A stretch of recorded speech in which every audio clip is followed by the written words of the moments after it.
Guns are real. As naive as a statement as this sounds, by the end of my speech, you'll understand why I make it. As I talk to you, you probably already have a opinion about the gun control debate. But for the next 5 minutes or so, I'd like you to just put those preconceived notions away and just listen to what I have to say. And because if you do, I think you'll see that there's a completely different perspective to view this debate. My intention here is to convince you that while the improper use of gun has a negative effect on society, stricter gun laws and banning guns altogether would have an even more detrimental effect. Looking at this prevalent problem from a more logical and reasonable approach, we citizens can do far more to reduce the amount of gun violence in our country. And I believe both sides of this argument could use a healthy dose of reason while addressing this issue. First, I'm going to quote from the most common source in approaching the gun control debate, the Second Amendment of the Constitution of the United States.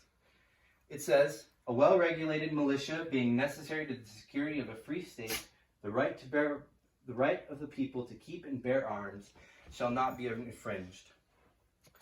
Now, this admittedly is a very overused reference, but let's look at it from a different perspective.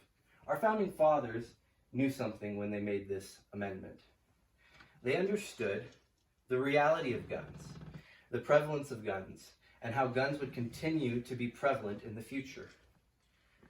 They knew that the citizens of the United States needed these weapons because they existed. And that if the law-abiding citizens of the United States did not possess firearms for themselves, there would be criminals that would possess them anyways. So for their own safety and protection, they needed them. So why is it that I say that stricter gun laws don't work? Well, I'll give you an example. In Chicago, in 1982, there was a gun law passed that restricted the use of firearms by civilians. Since that year, 23,000 homicides with guns have occurred in Chicago. Now, if gun laws really do work, there would be far fewer than that. So it's clear that reducing access to guns for law-abiding citizens will only cause greater access for criminals. So another point I'd like to make is if we decided to ban guns altogether, we have to look to places that have already done that. And even within our own country, we have to examine other illicit materials that have been banned outright from the United States. First, there's been a ban of illicit drugs in the United States for a number of years now. However, 9.4 people that are 12 and older in the United States are said to use drugs. Now, if it really worked and banning making something illegal really made it disappear and really worked, there'd be very few or zero people that use those things. Now, in talking about guns specifically, an outright ban in Venezuela resulted in an increase of homicides using guns, where 92% of all homicides in Venezuela were used with guns. Now, as you can see here, this is a significant problem, because as I said before, guns are real. And because they're real, we need them because the criminals will have them too. And if we don't have them, then they're going to use them against us. So what are some solutions then if making a stricter gun laws isn't the way to go?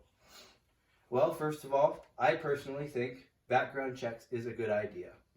Because if somebody is a felon, if somebody is a true criminal, they shouldn't be permitted to use a gun, especially if they have a record of misusing guns. Therefore, background checks should be put in place for any venue where guns are sold. Second, we need to put more guns in the right places. If we put more guns in the right places, then the criminals that also possess guns will be far less likely to engage in using those guns. I want you to look at this right here. This is the definition of the word surrender. It means to agree to stop fighting, hiding, and resisting, because you know you will not win or succeed.